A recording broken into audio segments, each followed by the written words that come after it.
오늘의 말씀은 민수기 20장 14절부터 29절까지 말씀입니다. 모세가 가데스에서 에돔 왕에게 사신을 보내며 이르되 당신의 형제 이스라엘의 말에 우리가 당한 모든 고난을 당신도 아시거니와 우리 조상들이 애굽으로 내려갔으므로 우리가 애굽에 오래 거주하였더니 애굽인이 우리 조상들과 우리를 학대하였으므로 우리가 여호와께 부르짖었더니 우리 소리를 들으시고 천사를 보내사 우리를 애굽에서 인도하여 내셨나이다. 이제 우리가 당신의 변방 모퉁이 한 성읍 가데스에 있사오니 청하건대 우리에게 당신의 땅을 지나가게 하소서. 우리가 밭으로나 포도원으로 지나가지 아니하고 우물물도 마시지 아니하고 왕의 큰 길로만 지나가고 당신의 지경에서 나가기까지 왼쪽으로나 오른쪽으로나 치우치지 아니하리이다 한다고 하라 하였더니 에돔 왕이 대답하되 너는 우리 가운데로 지나가지 못하리라. 내가 칼을 들고 나아가 너를 대적할까 하노라. 이스라엘 자손이 이르되 우리가 큰 길로만 지나가겠고 우리나 우리 짐승이 당신의 물을 마시면 그 값을 낼 것이라. 우리가 도보로 지나갈 뿐인즉 아무 일도 없으리이다 하나 그는 이르되 너는 지나가지 못하리라 하고 에돔 왕이 많은 백성을 거느리고 나와서 강한 손으로 막으니 에돔 왕이 이같이 이스라엘이 그의 영토로 지나감을 용납하지 아니하므로 이스라엘이 그들에게서 돌이키니라. 이스라엘 자손 곧 온 회중이 가데스를 떠나 호르산에 이르렀더니 여호와께서 에돔 땅 변경 호르산에서 모세와 아론에게 말씀하시니라. 이르시되 아론은 그 조상들에게로 돌아가고 내가 이스라엘 자손에게 준 땅에는 들어가지 못하리니 이는 너희가 무리바물에서 내 말을 거역한 까닭이니라. 너는 아론과 그의 아들 엘르아사를 데리고 호르산에 올라 아론의 옷을 벗겨 그의 아들 엘르아살에게 입히라. 아론은 거기서 죽어 그 조상에게로 돌아가리라. 모세가 여호와의 명령을 따라 그들과 함께 회중의 목전에서 호르산에 오르니라. 모세가 아론의 옷을 벗겨 그의 아들 엘르아살에게 입히매 아론이 그 산 꼭대기에서 죽으니라. 모세와 엘르아살이 산에서 내려오니 온 회중 곧 이스라엘 온 족속이 아론이 죽은 것을 보고 그를 위하여 30일 동안 애곡하였더라. 네, 신과야의 가데스에 도착한 이스라엘에게는 여러 가지 안타까운 일들이 연달아 일어납니다. 우리 20장 1절에서 본 것처럼 미리암이 죽습니다. 그리고 가데스에서의 그 무리바물 사건으로 인해서 모세와 아론이 이스라엘 백성들을 인도해서 그 약속의 땅 가나안 땅에 들어가지 못하게 됩니다. 그리고 아론의 죽음도 오늘 본문에 등장하죠. 그럼에도 불구하고 이런 안타까운 일들이 연달아 발생함에도 불구하고 이 이스라엘 백성들을 이끄셔서 약속의 땅 가나안 땅으로 들어가게 하시겠다는 이 하나님의 언약은 신실하게 계속되고 있습니다. 우리의 삶 가운데서도 마찬가지죠. 우리의 삶 가운데 불쑥불쑥 좀 안타까운 일, 힘든 일, 실패와 난관과 어려운 일들이 있습니다. 그럼에도 불구하고 우리를 가장 좋게 하시는 하나님의 그 인도하심, 하나님의 그 구원 역사와 하나님의 그 은혜로운 역사가 계속 중단 없이 진행되고 있다.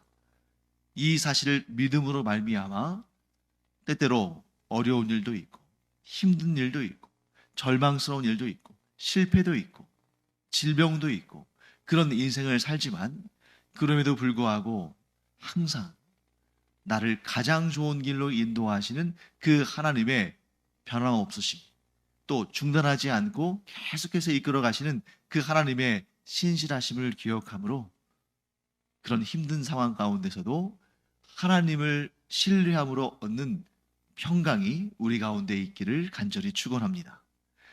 자, 이제 이스라엘 백성들의 여정을 한번 볼까요? 이스라엘 백성들이 광야를 돌고 돌다가 40년 동안의 그 방황 생활을 계속 하다가 다시 그 방황의 시작점 신광야의 가데스에 도착을 했습니다. 그리고 이제 거기에서는 또 약간 그 데자뷰 같은 거죠. 가데스 바네아가 즉 신광야의 가데스가 가나안 땅으로 들어가는 그 관문인데 다시 그곳으로 돌아온 이스라엘 백성들은 이번에는 어떤 루트를 향해서 가게 되냐면 신광야를 출발해서 에돔을 지나고 그리고 가나안 땅이 바라다 보이는 요단의 동편인 모압 평지에 이르는 이 코스를 가게 됩니다. 이게 가장 가깝고 가장 평탄한 길이에요. 그런데 문제는 뭡니까? 그 계획을 누가 가로막고 섭니까? 에돔 왕이 가로막고 섭니다. 자신의 나라의 길을 열어주지 않겠다는 거예요.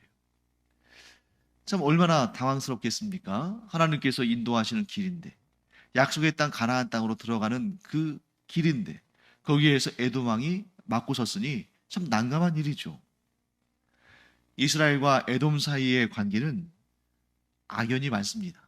그것도 창세기부터 오늘날에 이르기까지 그 악연이 계속 이어지고 있어요.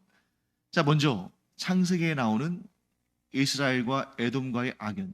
어떤 분은 아마 이렇게 생각하실 거예요. 아, 이스라엘이라는 나라는 지금 출애굽기 이후에 지금 민수기에 있는데 무슨 창세기 때부터 그런 악연이 있다고 보는가? 이스라엘의 조상이 누굽니까? 그 이스라엘이라는 이름 자체가 야곱의 이름이죠. 원래 이름이 야곱인데 하나님께서 그 이름을 이스라엘로 바꿔주셨죠. 그런데 이 야곱에게는 쌍둥이 형이 있었습니다. 그 형의 이름이 뭡니까? 에서죠. 그리고 그 에서가 바로 이 에돔의 조상이 됩니다. 서로 관계가 좋았습니까? 나빴습니까? 나빴죠. 심지어 어머니의 태중에서부터 관계가 나빴어요. 먼저 나온 자가 에서인데 그 에서라는 이름의 뜻은 붉다라는 것입니다. 그러니까 아마도 피부도 좀 붉고 또 뭐 머리카락이나 이런 털도 좀 붉고 그랬을 수 있겠죠.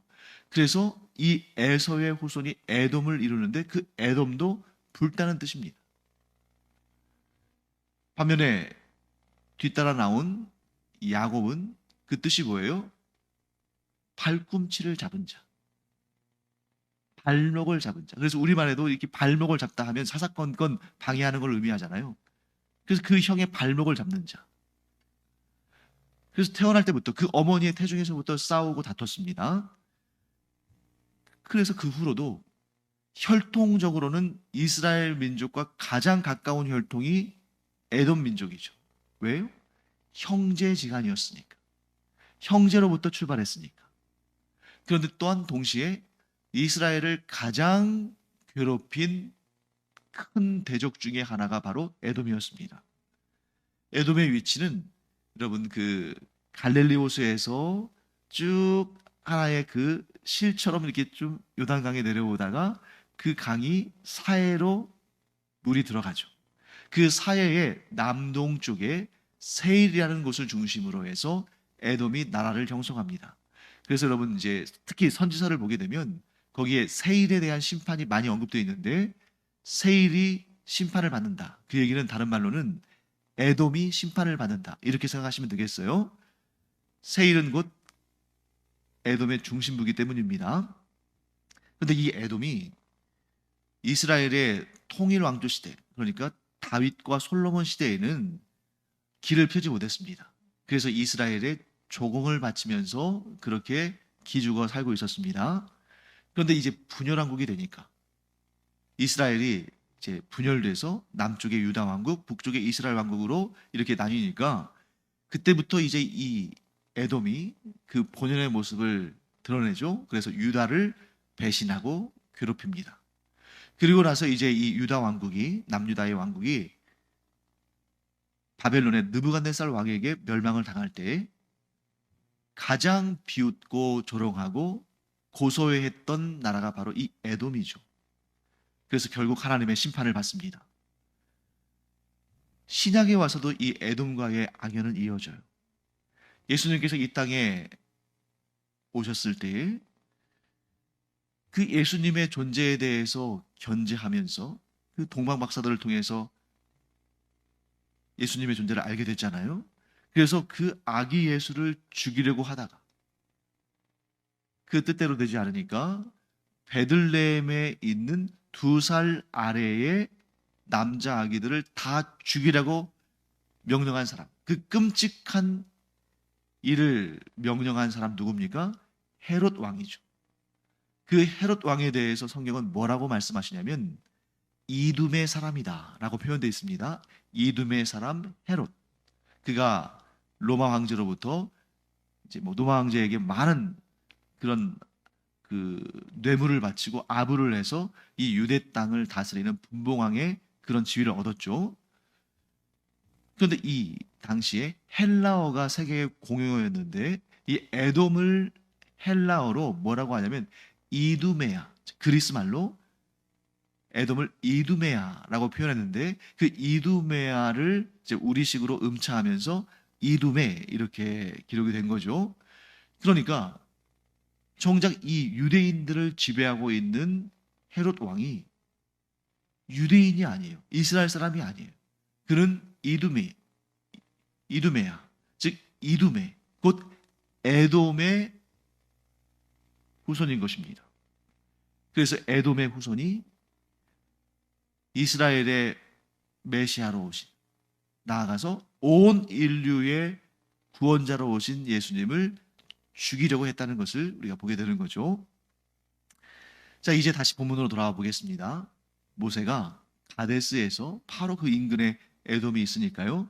에돔 왕에게 사신을 보내서 이스라엘 백성들이 왜 지금 이런 여정 가운데 있는지, 그들이 어떤 고난을 당했고, 또 하나님께서 그들을 어떻게 구원하셨는지, 또 하나님의 약속이 무엇인지, 이것을 아주 친절하게 설명하면서 우리가 하나님께서 주시기로 약속하신 그 가나안 땅으로 들어가겠다. 그런데 그 길을 가려면, 그 가나안 땅으로 들어가려면 이 에돔 땅을 거쳐 갈 수밖에 없다.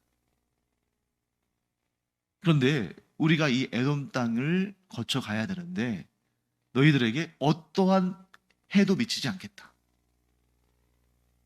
그리고 그 에돔 땅에 어떤 마을도 우리가 들어가지 않겠다. 오직 왕의 길, 왕의 큰 길. 자, 왕의 큰 길은 뭐겠어요? 오늘날로 따진다면 고속도로 같은 곳이죠.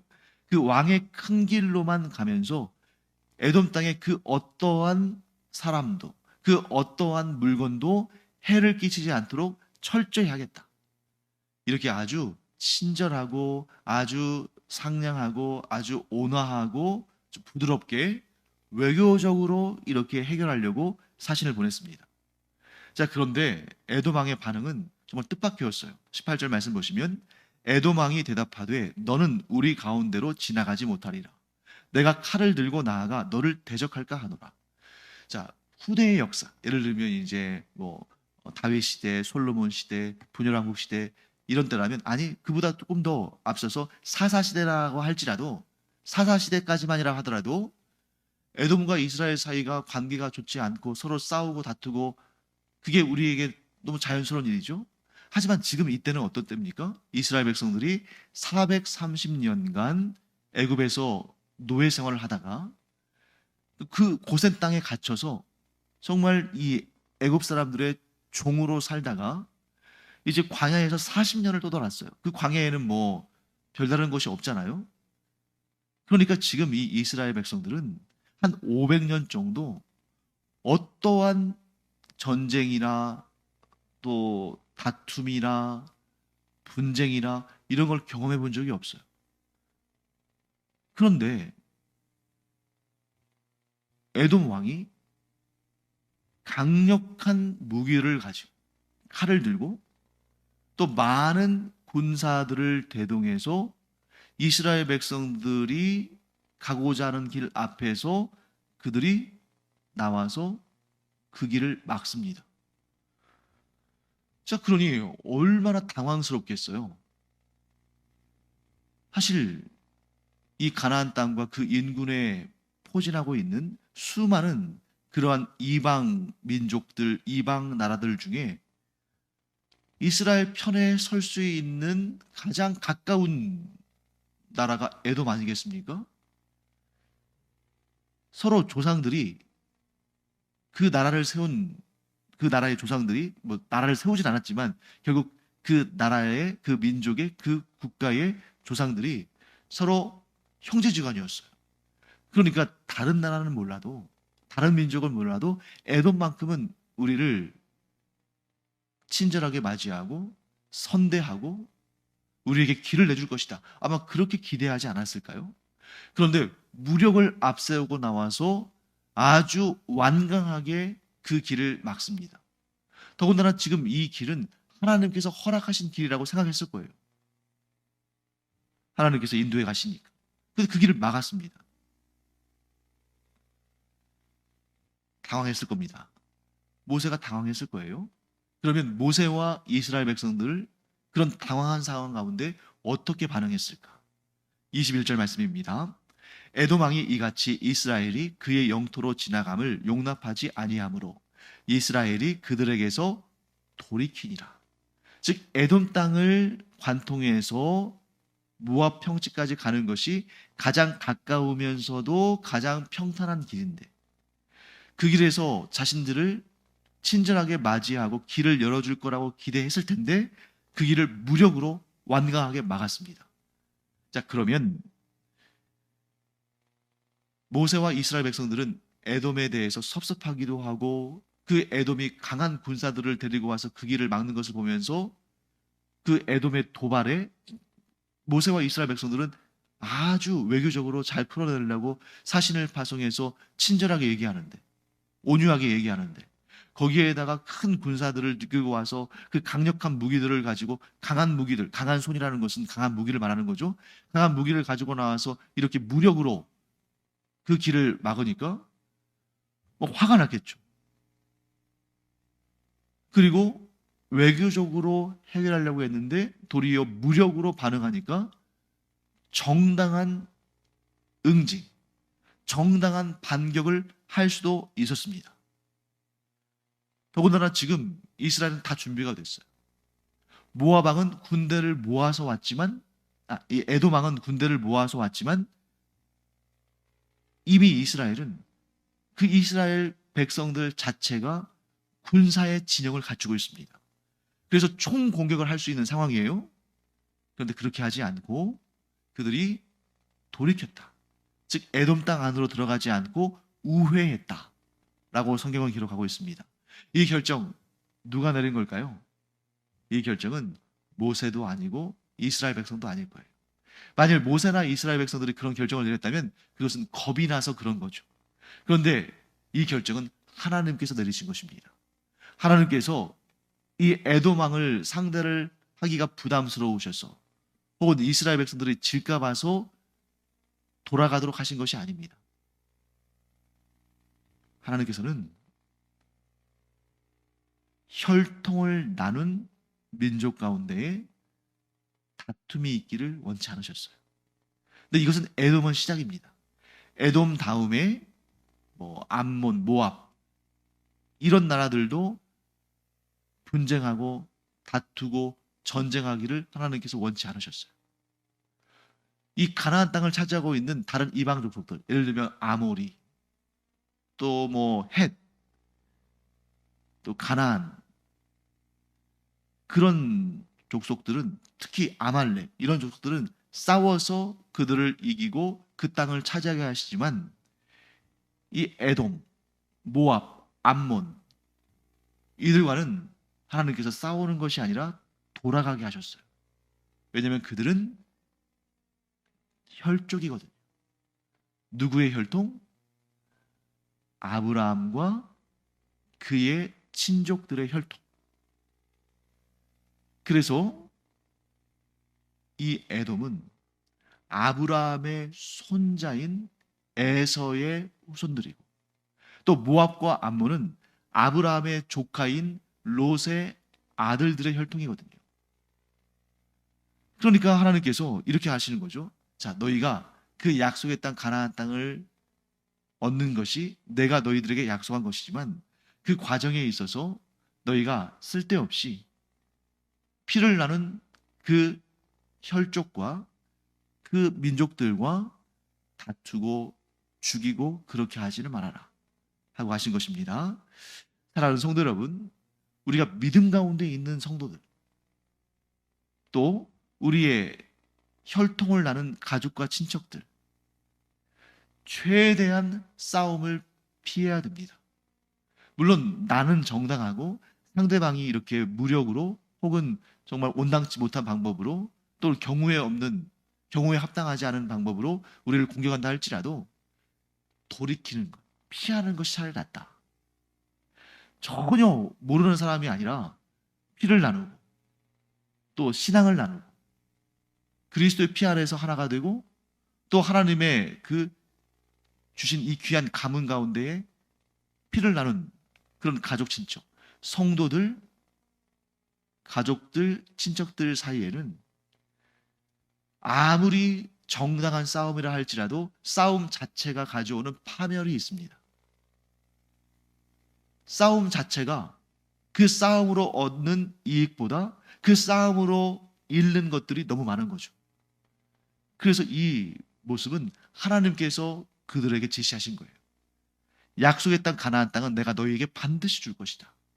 그러나 그 과정에서 피를 나눈 혈통과는 전쟁하지 말아라. 유익함이 없다. 하신 것이죠. 자, 그 다음에 이제 호르산에 도착하는 내용이 등장합니다. 이스라엘 백성들이 이제 이 에돔을 가로질러 갈 수 없었기 때문에 우회해서 길을 가는데 그들이 어디에 도착하냐면 호르산에 도착합니다. 이 호르산은 왜 중요하냐면 여기에서 아론이 죽고 아론의 그 대제사장 직분을 그의 아들인 엘르아살에게 넘겨줘요. 그래서 엘르아살은 이 신광야의 가데스 바네아 사건 때 그는 분명 20살이 넘는 성인이었을 겁니다. 그런데 그때 그 가데스 바네아 사건에서 믿음으로 반응한 여호수아와 갈렙을 제외한 모든 20세 이상의 이스라엘 사람들은 약속의 땅 가나안 땅에 들어갈 수 없다고 하셨죠. 그런데 딱 한 사람의 예외가 있었어요. 여호수아와 갈렙은 믿음으로 반응한 사람들이기 때문에 이 사람들은 예외가 아니고 딱 한 사람의 예외가 있었는데 그 한 사람은 누굽니까? 엘르아살이다.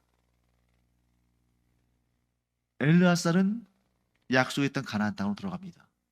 어떻게 그것이 가능합니까? 그들의 영적인 지도자, 곧 대제사장의 역할을 하게 된 것이죠. 그래서 하나님께서 명령하십니다. 아론을 호르산에서 죽게 하신다. 그래서 하나님께서 이제 모세에게 아론과 엘르아살을 데리고 호르산으로 올라가라. 그리고 그곳에서 아론의 옷을 벗겨서 엘르아살에게 입히라. 즉 위임되는 거죠. 아론의 대제사장 직분이 엘르아살에게로 이제 위임되는 것입니다. 그리고 아론은 거기서 죽어서 조상에게로 돌아가리라. 리더십의 교체가 있는 거죠. 아론에서 엘르아살, 그리고 모세에서 여호수아, 이런 과정 가운데 있는 것을 보게 됩니다. 그리고 올라갈 때는 이 호르산에 올라갈 때는 모세와 아론과 엘르아살이 올라갔는데 호르산에서 내려와서 백성들에게 올 때는 모세와 엘르아살만, 아론은 그곳에 이제 장사 지내지고 모세와 엘르아살만 내려오고 아론이 입었던 제사장의 복장을 옷을 엘르아살이 입고 있어요. 자, 그러면 여러분, 이 음모론을 좋아하는 분들은 충분히 이렇게 의심할 수 있잖아요. 모세와 아론과 엘르아살이 호르산에 올라갔는데 내려오는 것은 모세와 엘르아살 뿐이다. 그렇다면 모세와 엘르아살이 합세해서 아론을 죽인 것 아닐까? 이렇게 의심할 수도 있습니다. 그런데 오늘 본문에는 이스라엘 백성들이 모세와 엘르아살이 아론을 제거했을 거라고 의심하는 사람은 없죠. 그런 내용이 나와 있지 않죠. 왜 그럴까요? 아마도 이랬을 겁니다. 모세와 아론과 엘르아살이 호르산에 올라갈 때 그 산에서 어떤 일이 일어날지를 몰랐던 것이 아니죠. 알았습니다. 그러므로 아론이 모세와 엘르아살과 함께 호르산에 올라갈 때에 아마도, 이건 제 생각인데, 이스라엘 백성들에게 작별 인사를 했을 거예요. 그래서 내가 이런 일로 너희들과 함께 가나안 땅에 들어가지는 못하지만, 그 무리바 물 사건이죠. 이 신광야의 가데스에 있었던 그 가데스에서의 그 무리바 물 사건 때문에 내가 약속의 땅 가나안 땅에 들어가지는 못하지만, 그런데 이제 나의 역할을 감당할 사람을 하나님께서 허락하셨다. 엘르아살이 곧 나의 역할을 이어받아서 너희들의 대제사장이 될 것이다. 이런 작별 인사를 하고 올라갔을 겁니다. 그러니까 아론은 내려오지 못하고 모세와 엘르아살만 내려왔지만 아무도 의심하지 않고 아론을 위해서 30일 동안 애곡하는 그러한 과정을 거치는 것이죠. 이로써 하나님께서는 세대 교체를 이루신 겁니다. 리더십의 세대 교체. 그리고 그 사이에 반역이나 암살이나 쿠데타나 이런 방식이 아니라 아주 평안한 가운데, 하나님이 주시는 그런 은혜 가운데 이렇게 자연스럽게 무리 없이 리더십이 교체되므로 그 사회가 안정되는 것을 보게 됩니다. 우리 늘 그런 기도하기 바랍니다. 우리가 언젠가는 세상을 떠나갈 텐데 우리의 일을 이어갈 자들이 우리와 갈등과 싸움과 다툼과 그런 관계 속에서 그것을 빼앗기는 것이 아니라 하나님의 은혜 가운데 자연스럽게 평안하게 은혜롭게 리더십이 교체되므로 공동체가 평화로워지며 하나님의 은혜를 감사하며 찬양하며 그렇게 세대에서 세대로 자연스럽게 은혜가 흘러가는 그러한 복이 우리 가운데 있기를 간절히 축원합니다. 기도하겠습니다. 하나님 감사합니다. 출애굽 1세대가 역사의 뒤안길로 사라지는 모습이 왠지 안쓰럽기도 하지만, 그런 그 과정 가운데에 분란이 없고 싸움이 없고 다툼이 없고 평안한 가운데에 리더십이 교체되는 것을 보면서 저희들도 그와 같이 이런 평안함이 있기를, 세대에서 세대가 분열하고 다투고 갈등을 맺는 것이 아니라 하나님이 주시는 평안 가운데에 자연스럽게 이어지며 더욱더 그 비전과 소망이 커져가는 그런 믿음의 상속이 이어지게 하여 주시옵소서. 감사드리며 예수님의 이름으로 축복하며 기도합니다. 아멘.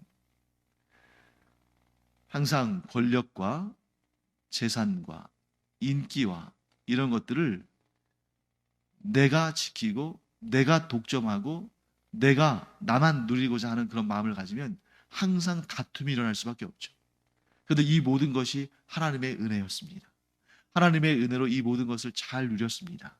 이제는 이것이 평안한 가운데에 나의 후손들에게 또 후임자들에게 이어지기를 원합니다. 이런 마음 갖는다면 하나님께서 참 기뻐하시면서 그 흐름이 평화롭고 은혜롭게 하실 줄 믿습니다. 우리 모두 그런 사람들 되기를 바랍니다. 기도하겠습니다.